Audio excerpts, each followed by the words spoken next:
Anem a començar una excitant aventura audiovisual. Volem connectar amb tots vostès, el públic que reclama un programa sobre el medi ambient, i especialment volem que vostès participen i que facin seu este programa.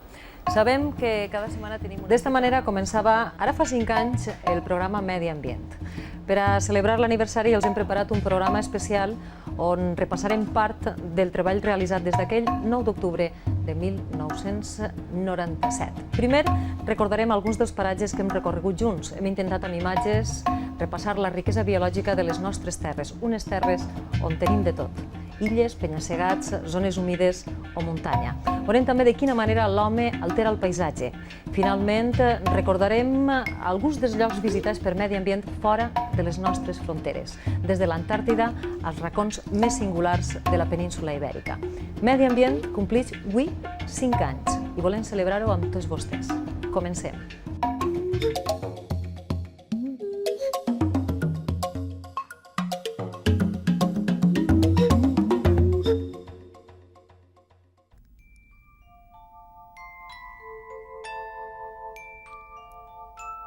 La Terra, des de l'espai, se'ns presenta com un tot, sense fronteres. Un punt al sistema solar que respira a mesura que ens acostem a la superfície. Primer va ser el paisatge, després l'home. Al començament, la humanitat va buscar l'element imprescindible per a la vida, l'aigua. I seguint els cursos dels rius, les urbanitzacions arriben a la costa. Primer va ser l'agricultura, l'originari domini de la natura en benefici propi. Després la indústria, els gasos contaminants i el fem. De l'equilibri a la concentració. De la sobreexplotació a la diferència entre rics i pobres. Estem en l'era del canvi climàtic, de la destrucció de la capa d'ozó, de les noves fonts de contaminació, de la deforestació, de l'avanç del desert o dels grans desastres naturals. Qüestions mediambientals que de tan llunyanes no ens erissen la pell. Però només cal recordar que el felí més amenaçat del planeta és el linx ibèric i que el desert arriba ja a Alacant. Una realitat que des de Medi Ambient hem mostrat durant els últims 5 anys, un temps en què també hem vist nàixer i morir espècies en perill d'extinció. Protegir i destruir paratges amb denominació d'origen mediterrània o perdurar en el temps certs microscòpics capaços de viure en les condicions més adverses. És la nostra diminuta aportació a aquesta gran globalitat que és la Terra.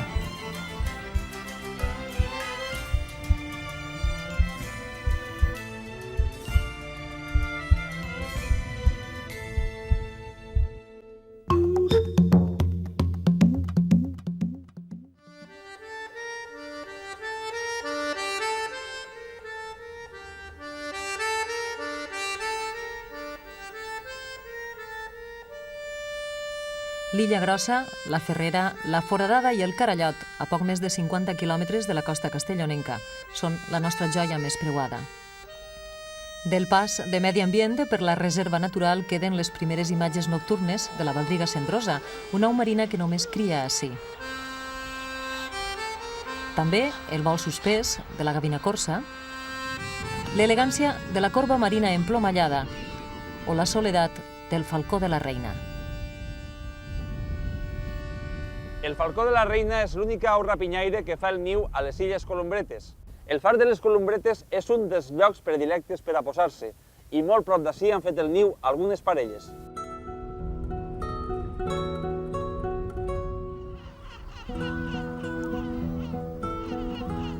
Sobre la superfície volcànica de les Columbretes hem descobert algunes de les plantes més rares de la nostra geografia.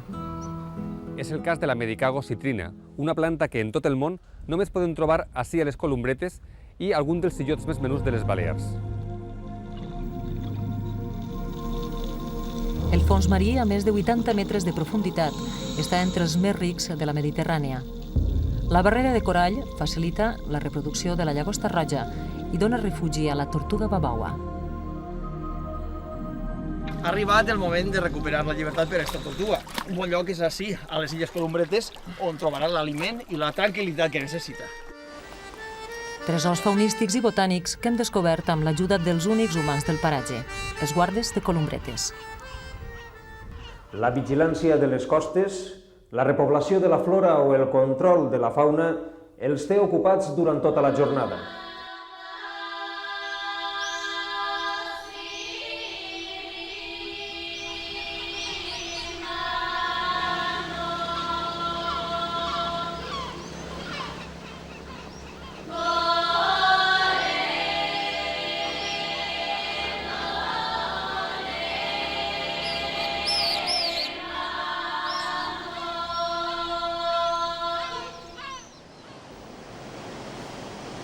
Front al nucli més turístic i urbanitzat del nostre litoral, Medi Ambient ha arribat a l'illa de Benidorm per descobrir una de les aus nocturnes més desconegudes d'Europa, l'escateret.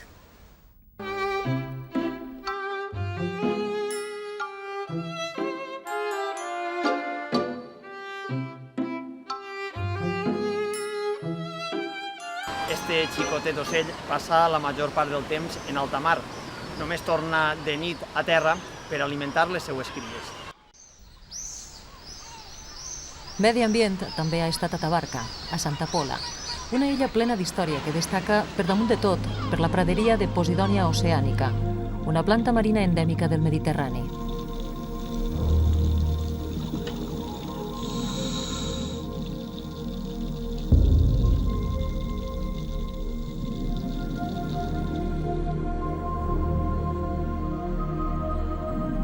Les praderies de Posidònia mantenen l'equilibri del fons marí. Així fan la posta i es refugien nombroses espècies piscícoles d'interès comercial. Se la localitza en altres punts del nostre litoral, però les poblacions de Tabarca estan entre les més importants de la Mediterrània. La riquesa de Tabarca continua en la superfície. Sobre els illots i les escasses porcions de terra verges descansen i s'alimenten diverses espècies d'aus, des de les marines a les limícoles més rares o les més abundants i comunes, les passeriformes.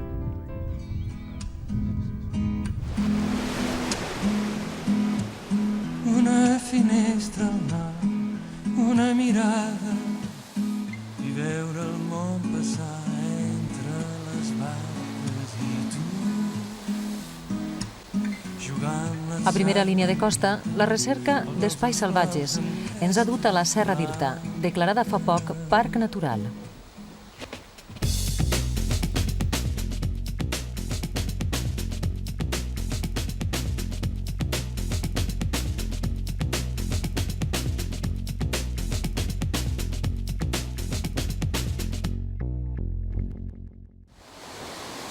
De 480 quilòmetres de costa que tenim al litoral valencià, únicament 20 queden per edificar.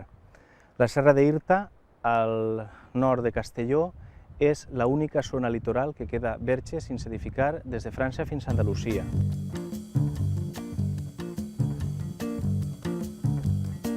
Paral·lel a la costa, a la plana alta, el desert de les Palmes se'ns presenta com un immens mirador a la Mediterrània.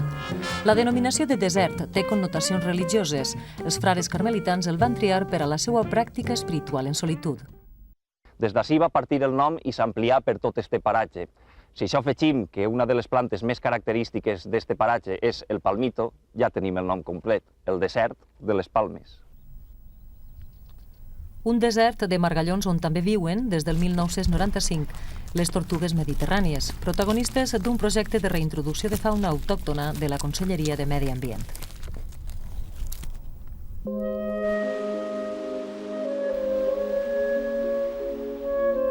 Els penya-segats més alts del litoral estan a la costa de Xàbia, entre les reserves marines del Cap de Sant Antoni, el braç del Parc Natural del Montgó, que tanca el golf de València pel sud, i el Cap de la Nau.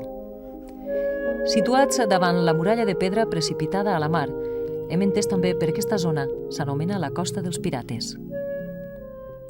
Des d'ací s'alertava la població de la presència de pirates, sobretot berberiscs i granadins. A més dels indubtables valors paisatgístics del paratge, en destaquen els botànics. El card sant és un dels pocs supervivents del Montgó més salvatge, com la sileneuès del Penyal d'Ifac.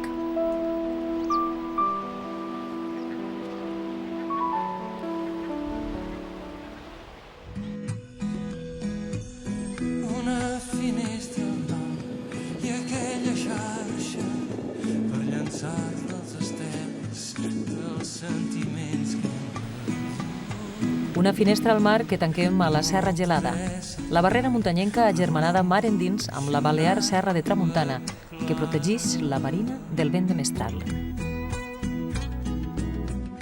una finestra al mar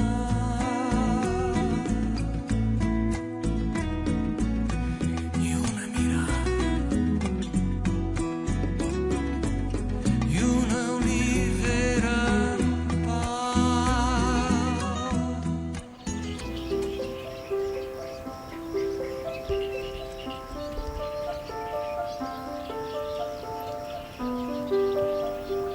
Les marjals són el nostre ecosistema més ric, les selves tropicals en un país semiàrid com el Mediterrani. Es protegeixen de la intrusió marina i alberguen una important comunitat faunística i vegetal. Una de les grans notícies dels últims anys ha sigut la definitiva aprovació del catàleg de les zones humides. La normativa en total protegeix 45.000 hectàrees de 48 aiguamolls diferents de nord a sud de la nostra comunitat. A Castelló, els estanys d'Almenara, la Marjal dels Moros o el Parc Natural del Prat de Cabanes Torreblanca. Aiguamolls on, entre d'altres, hem trobat el nenúfar blanc o endemismes com el Calintrum maritimum i l'Aristolochia clematitis. Entre la fauna, a més de les aquàtiques, l'arpellot cendrós. Només fa niu al Prat de Cabanes i les serralades pròximes. Este poll és ja gran, té unes 5 setmanes de vida. Apenes li queda un dia o dos per començar a volar i deixar el niu. No obstant, encara continuarà amb la protecció dels pares aproximadament durant un mes.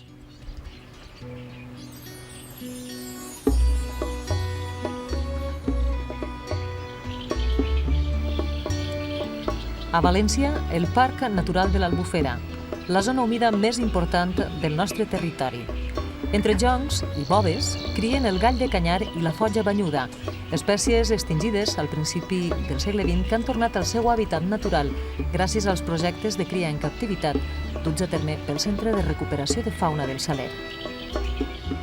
Lo que empezó siendo un proyecto para la Comunidad Valenciana de intentar reintroducir una especie extinguida a principios de siglos, ahora se está convirtiendo realmente en recuperar la población de toda Europa, ¿no?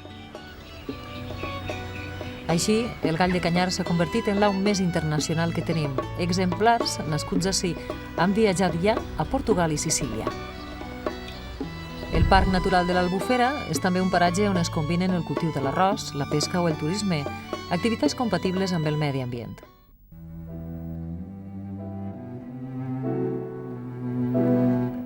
La marjal de Pego Oliva connecta la Safor i la Marina. Desgraciadament ha sigut més protagonista pels conflictes que pels seus valors mediambientals. El poble de Pego no va poder ni netejar una estaca. A pesar d'això i gràcies a la pluja caiguda en els últims mesos, l'hem disfrutada en tota la seva immensitat. Els flamencs ens indiquen que a prop estan Santa Pola i les llacunes de la Mata Torrevieja. Aquestes esveltes aus crien habitualment a Màlaga o a la Camarga francesa, però algun any s'han quedat entre nosaltres i han tret avant les seues cries. Prop, en un hàbitat extrem com és Saladars, les ensopegueres floreixen. Al Fondo d'Elx, com a la major part de les zones humides, el carrís és la vegetació que més predomina. Esta vegetació densa, inaccessible per a nosaltres, dona un lloc immillorable de nidificació per a moltes aus.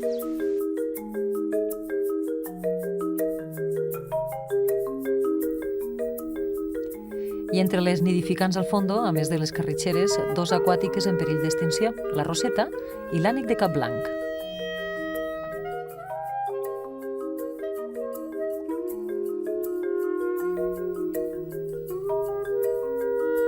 Són alguns moments màgics de les nostres zones humides, reserves de vida que han ocupat molts minuts de medi ambient.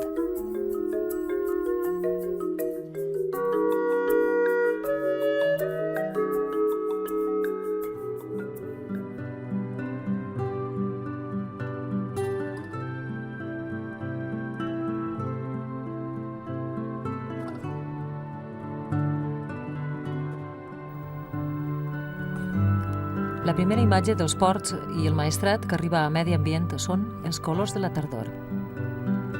Entre tonalitats grogues i roges, aurons, avellaners o roures es despullen per a passar l'hivern.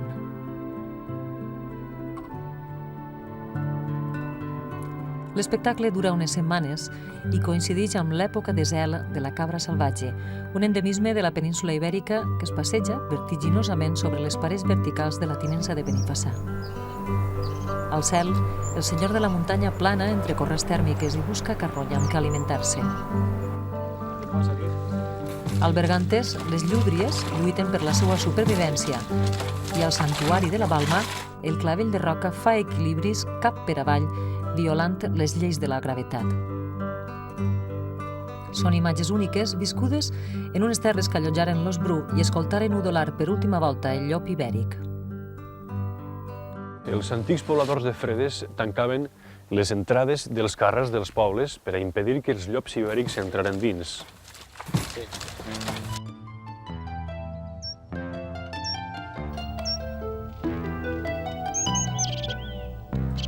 Des del Tossal del Rei al nord fins a la Serra d'Escalona al sud, les serralades ibèriques i bètiques s'escampen pel nostre territori entre valls i rius.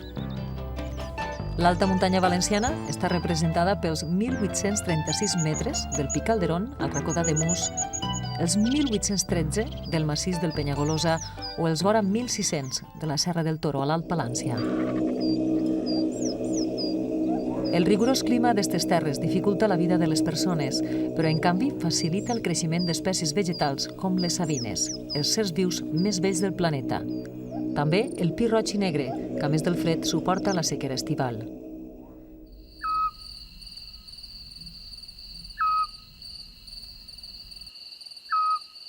Joies botàniques que comparteixen territori amb una rica fauna.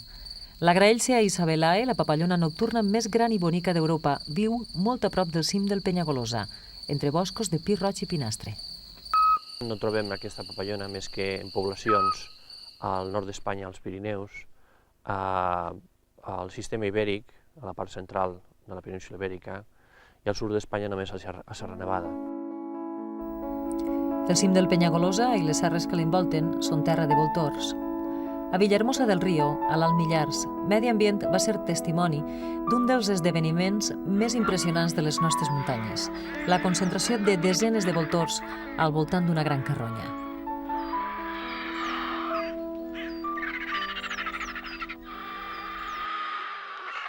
El menjador de voltors de Villahermosa del Río es va ficar en funcionament el passat 22 de juny de l'any 2000.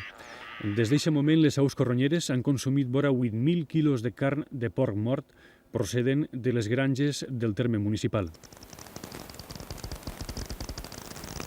El voltor és el senyor del cel i les rates penades de la foscor. Refugiat als boscos del Penyagolosa, hem conegut el Plecotus auritus, o orellut septentrional, una rata penada forestal descoberta per primera volta a les nostres terres. Medi Ambient estava allí i aquestes són les primeres imatges de l'espècie.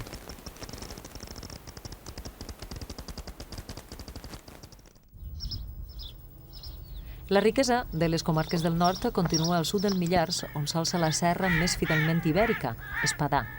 L'immens antic linal destaca pel roig de les roques i també per les sureres. La surera, amb la seva escorça característica, és l'arbre més representatiu de la serra d'Espadà. Però este nou parc natural alberga moltes altres meravelles de fauna i de flora. Entre la fauna, per exemple, podem citar el teixó o el gat cerval. I entre la flora, este arbre magnífic que només es troba així en tota la Comunitat Valenciana, el castanyer, que ara amb la tardor comença ja a madurar.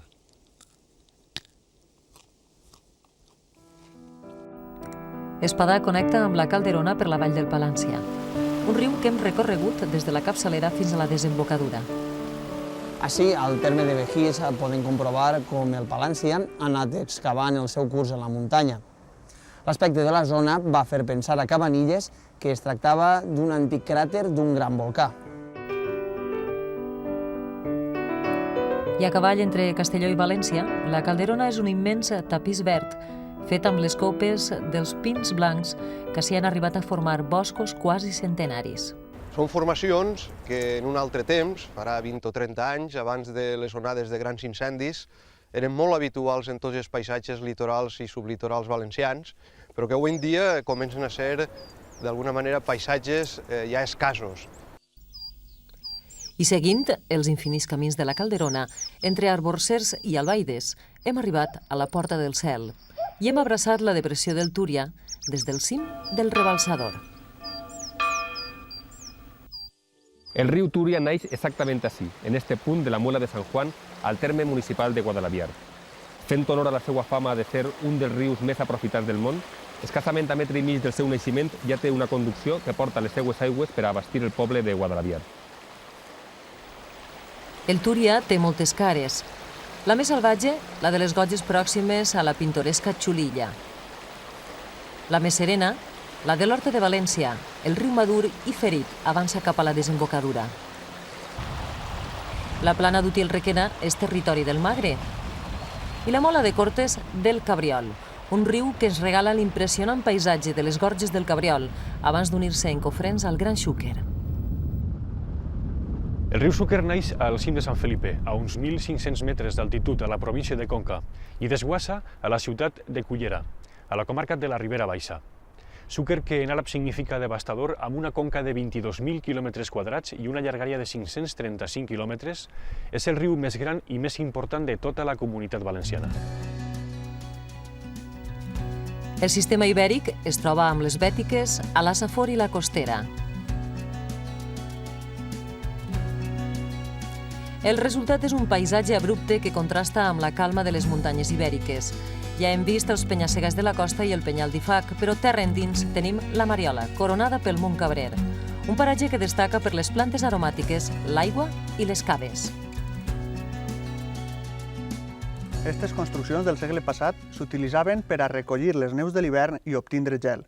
Eren pous de gran fondària i diàmetre, coberts per teulades de les quals ara només queden els arcs. Al Parc Natural de la Mariola s'entra Ossix pel barranc del Cinc, un corredor de vertigen que ens deixa al Carrascar de la Font Roja, el pulmó verd de les comarques alacantines. El paratge, a més, acull una important representació de la fauna ibèrica, des de mamífers com el teixó, la geneta o la rabosa, a la rapinyaire nocturna més desconeguda de la Comunitat Valenciana, el gamarús. L'Alcoia i el Comtat són la major reserva d'aigua del sud, cada dia més amenaçat per l'avanç del desert, enmig d'una extremada aridesa, un oasi, el Palmeral d'Elx, convertit en Patrimoni de la Humanitat.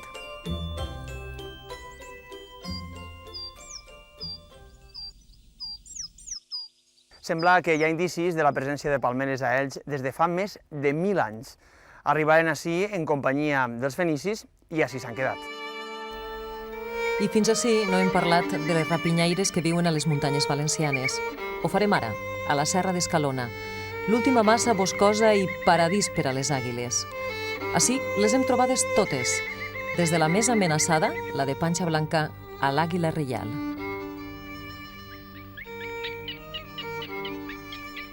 Escalona, a més, acull la principal colònia nidificant de Gran Duc, la més gran de les rapinyaires nocturnes. Són alguns dels paratges visitats per Medi Ambient en els últims 5 anys. Una aventura televisiva que ens ha permès conèixer i estimar una terra plena de matisos, la nostra.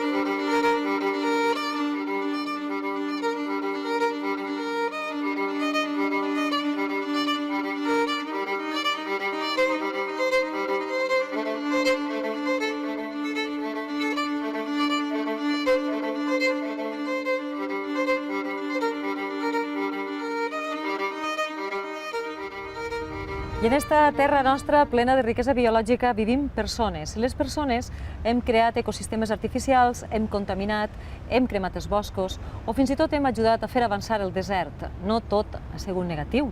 Hem reciclat, hem repoblat i els xiquets a les escoles comencen a entendre la necessitat de preservar el medi ambient. Este és el resultat del nostre pas pel territori. Si alguna cosa hem après en els darrers 5 anys de medi ambient és que el futur dels nostres recursos naturals depèn de la relació de l'home amb el seu entorn. La riquesa de la nostra terra i dels nostres mars, avui, més que mai, no és il·limitada.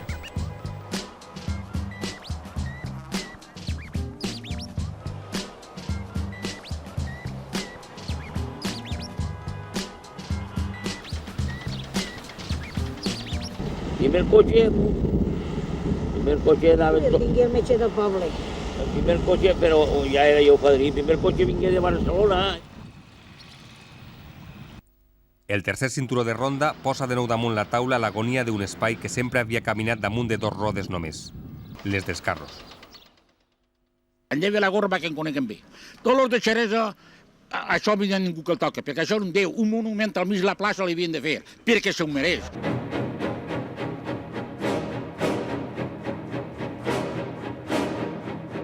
Una patrulla del Seprona, el Servici Mediambiental de la Guàrdia Civil, va detectar fa any i mig un camió que abocava enderrocs a la Marjal. Tirant del fil van descobrir que l'alcalde de Xeresa havia atorgat desenes de llicències per aterrar la zona humida, entre elles una a favor d'ell mateix.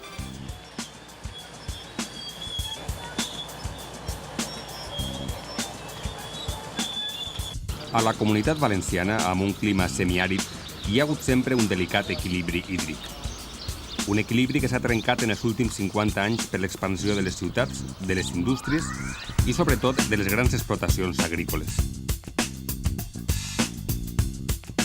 El pla hidrològic té previst transvasar 1.050 hectòmetres cúbics d'aigua a l'interior de Catalunya, la Comunitat Valenciana, Múrcia i Almeria.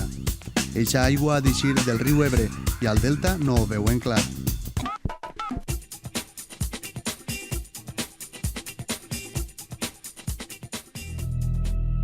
El sol, com el petroli, ha tardat milions d'anys a formar-se i no es pot repondre quan s'acaba. Però, com l'aire, no som conscients d'ell fins que comença a faltar-nos. Si perdemos el suelo, perdemos la capacidad productiva de ese suelo, por supuesto perdemos el medio ambiente que rodea ese suelo y ese proceso de desertificación hace que no pueda haber vegetación, no pueda haber fauna y en consecuencia el hombre ya no puede vivir allí y tiene que emigrar.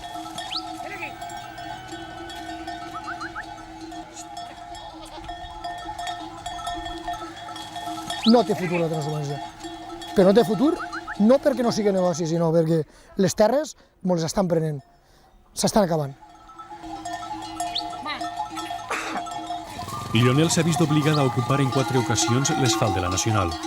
3 vegades perquè la via pecuària ha desaparegut i una altra per evitar un tram de camí amb els marges sulfatats d'herbicida.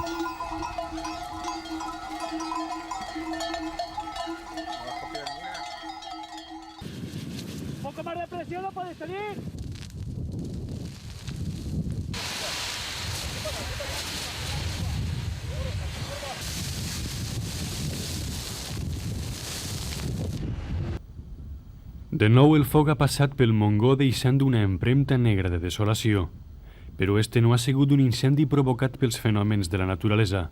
Ha arribat una altra vegada de la mà de l'home. És el foc de lloguer que tots els estius vol matar el Montgó. Està tot cremat.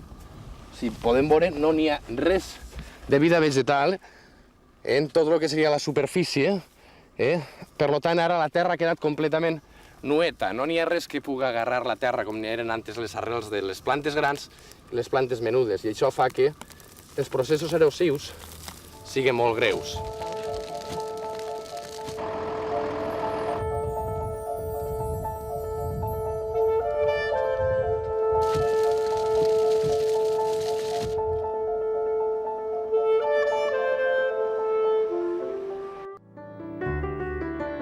Aquestes fotografies es van prendre a Castelló a principis de segle.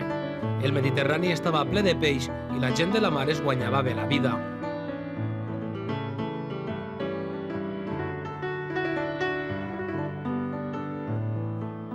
Els últims anys s'han caracteritzat per l'aplicació de les altes tecnologies per a obtindre el màxim rendiment amb el mínim esforç. Esta activitat ens ha abocat a l'abús en les captures de peix adult i també d'alevins.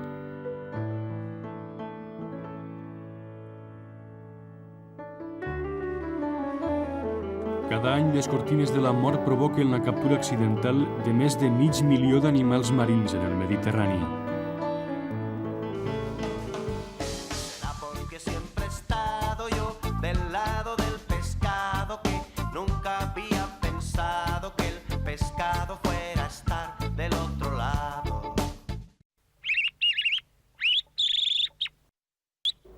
La caça en parany està regulada per la Generalitat des del 1994, atenent al seu caràcter tradicional, però els ecologistes l'han combatuda per considerar que no és un mètode selectiu, ja que al parany cauen tota classe d'aus.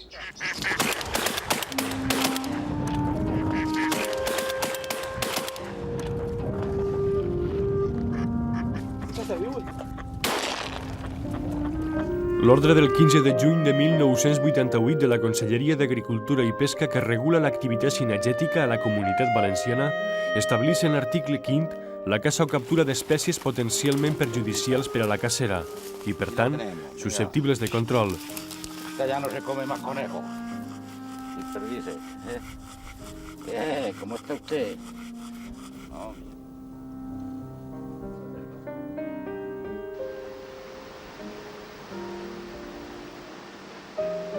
Dos membres d'Ecologistes en Acció de Còrdova, Pedro Pablo Ruiz i Manuel Moral, han descrit amb imatges molt cruels però reals com es desenrotlla una munteria a l'interior de diversos tancats cinegètics de la província de Còrdova.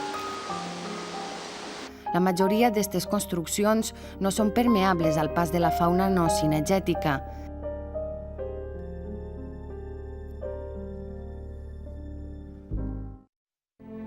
La superpoblació del litoral i les activitats humanes són un pes per als nostres ecosistemes i també fonts de contaminació.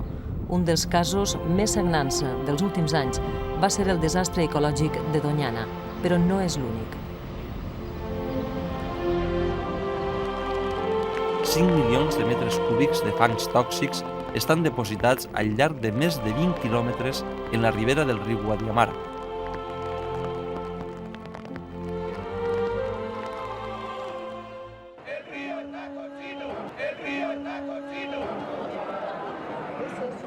Al seu pas per poblacions com Orihuela o Rojales fa la impressió que està plovent. En realitat són bombolles de gasos fruit de la fermentació dels residus orgànics que baixen pel riu de la zona de Múrcia.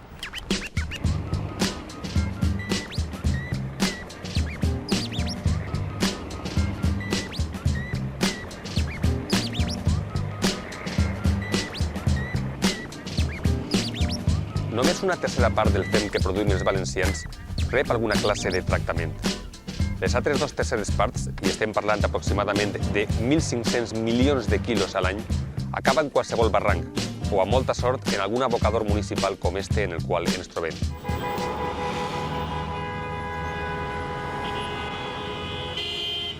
Imatges com aquestes són freqüents en qualsevol ciutat. Milers i milers de cotxes converteixen en rius de pol·lució les grans avingudes on la gent transita amb una tranquil·litat ignorant. Existeix un altre tipus de contaminació que no es veu i afecta d'una manera directa i inconscient el nostre benestar i salut. Parlem de la contaminació acústica.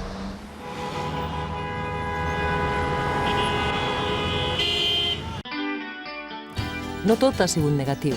La nostra consciència mediambiental també ha millorat. Comencem a reciclar i a les escoles els més menuts aprenen a estimar la natura. Recomanem que es recicle més paper, perquè si no, cada hora a l'Amazones està l'equivalent a 7 camps de futbol. No tireu les piles a la basura, sinó guardeu-les. I si pot ser també compreu-les reciclats reutilitzables. Quan aneu a comprar, procureu triar productes que no estiguen envasats en plàstic o suro blanc. Por lo menos todas las familias que están viendo este programa podían tener 3 o 4 basuras en casa. El riu ja no és el riu per abans que torni l'estiu i amagui tot el que és viu.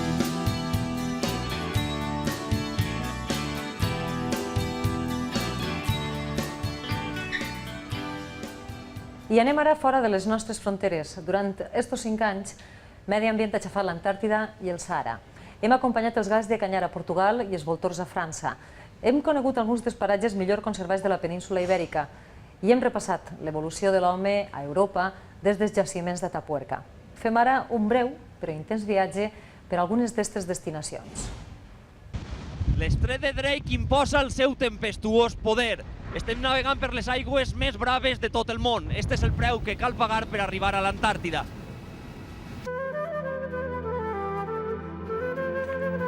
Les dunes marquen el paisatge més solitari del desert, un mar d'arena en moviment constant. Així, la definició de la paraula Sahara té un ple sentit, allí on no hi ha res.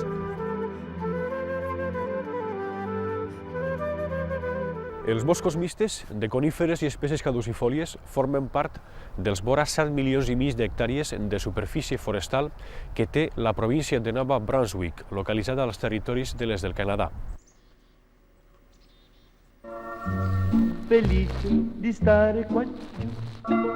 La història de San Remo està unida a les palmeres, que formen part de la imatge de la ciutat. Però la reina d'esta espècie tan mediterrània no està a vora de la mar, sinó en el cor d'Extremadura, prop del poble de Zarza de Montánchez. Esta carrasca, que té nom com la majoria d'arbres monumentals, es diu la Terrona i presenta 1,5 metres de perímetre més que la carrasca de Culla i vora 200 anys més d'antiguitat.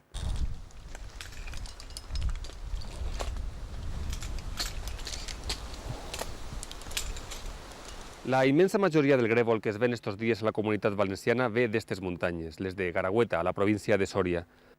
Enguany 800 polls seran anellats, només una xicoteta part dels més de 10.000 que naixen en esta llacuna. La Laguna de Gallocanta ens ofereix tots els anys un espectacle únic a tota Europa. És la concentració de les grues. Així s'han arribat a censar més de 60.000 exemplars. Així, al Parc de l'Osquillo, a 3 hores de València, viu una parella d'ossos en estat de semillibertat.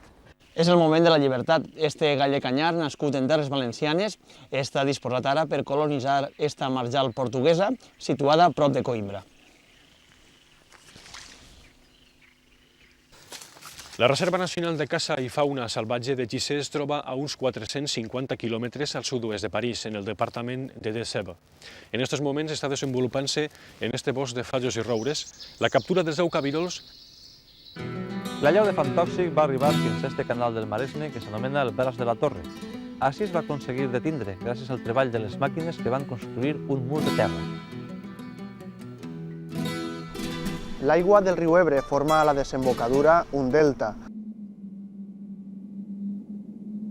A uns 1.100 metres d'altitud es troba el Parc Eòlic de Leiza, un dels 13 que n'hi ha en la comunitat de Navarra. El Parc Natural de Monfragüe posseeix una de les representacions més importants del típic bosc mediterrani de tota la península ibèrica, però possiblement un dels valors ecològics més interessants d'aquest parc siga l'excepcional fauna que alberga. Medi Ambient s'ha desplaçat fins a la Serra de Tapuerca per contar-los des d'ací com ha evolucionat la nostra espècie en l'últim milió d'anys.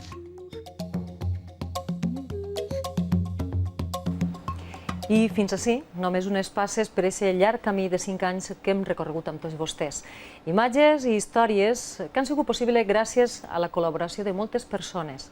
Persones que en saben molt i que ens han transmès la seva dedicació per la natura en els 250 programes de Medi Ambient. Avui volem acabar amb el que passa darrere d'una càmera, amb el treball que fem a l'hora de preparar els reportatges. Per la nostra part, hi ha res més. Gràcies per acompanyar-nos en aquesta edició especial i fins la pròxima setmana.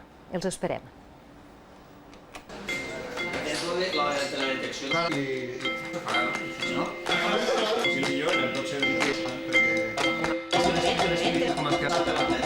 Tenim un tema d'un biòleg que es proposa una coseta sobre peixinots. Tu havies parlat d'ell, no? Sabi, d'aquest tema? Molusco adeguadosa,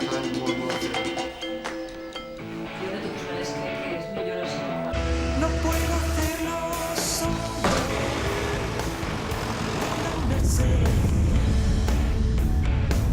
Que me despeje todo. Manda una señal sobre. Que esto lo haría sin hablar, ¿no?